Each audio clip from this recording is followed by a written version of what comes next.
I wanted to do a video on repeating licks to build tension in a slow blues solo. The first lick, I'm going to stay in the key of B for this one. The first lick is kind of a Eric Clapton, Jimmy Page style lick, but I want to use the key of B because I'm thinking sort of about Red House by Hendrix in this. But the first lick is this one. Okay, really simple lick. I want to break that down. You can use this to build tension and create momentum in a 12-bar solo. First note's on the E, G string, 9th fret. Going to go to the B string, 7th fret. 10th fret of the B string, A. Going to hammer and pull from 7 to 10. So, and the notes are really simple. The rhythm of it that you might want to practice is just start slow and then kind of speed it up.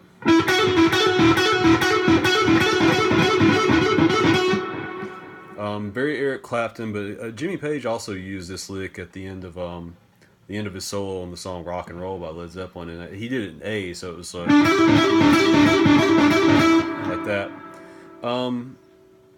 So great lick to use, but one of the problems with these repeating licks is how do you get out of it? How do you resolve it?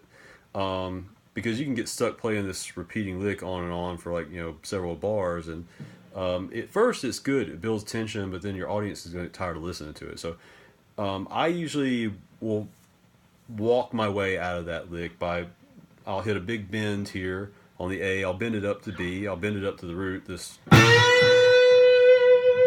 and then I'll walk my way back down to B to kind of exit out of that lick. So just to demonstrate, and I usually pull off to this, I'll kind of hit this A, the last part. So all together, once you're playing the lick and it's time to get out of it,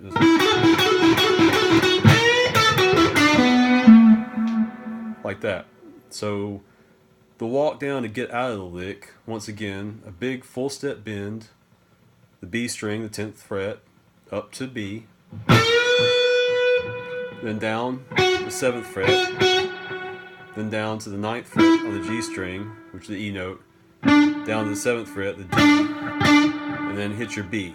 And add, as much vibrato as you can to that once you hit it.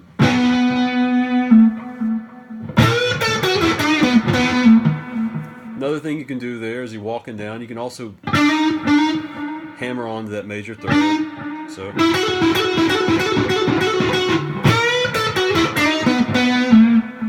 okay. So that's kind of an idea that you can use. The next lick is actually does come straight from Red House. It's same position. You can't play this one quite as fast, but you're going to bar over the 7th fret, the B and E strings. You'll play this F sharp note here on the B string, and then the B on the high E, and then the D. So it starts with the F sharp and pull off to the D, from the D to the E. So it's alright,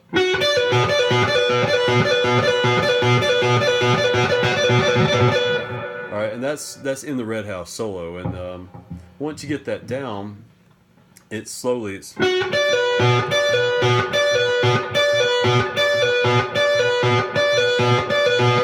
and you'll want to practice, if you're new to this, you'll want to practice, the muting of this note, right? Because if you're not using your picking hand right, with you kind of get, it tends to run together too much, and you kind of want to separate the notes. So try playing it slowly at first.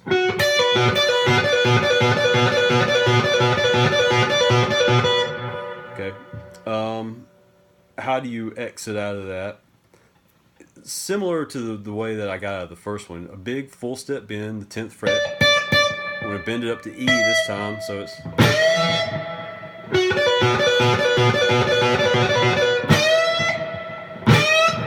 and then the rest of the lick, I bend this up,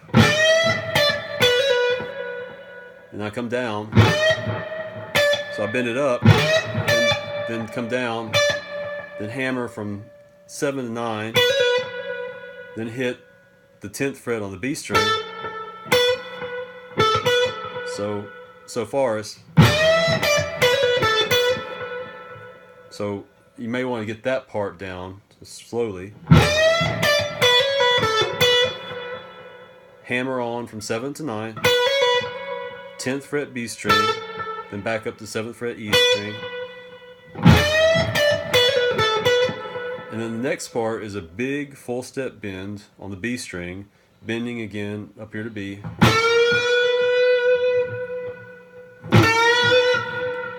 Then I'm walking down again, the F sharp on the B string, the 7th fret, then the E, then finally this D with a lot of vibrato on it. So that one, I think that one's a little harder than the first one, but all together it should sound sort of like.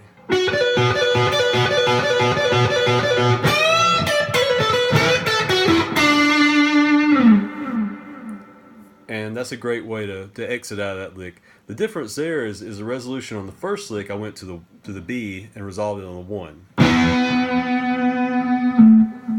With this lick, this repeating lick,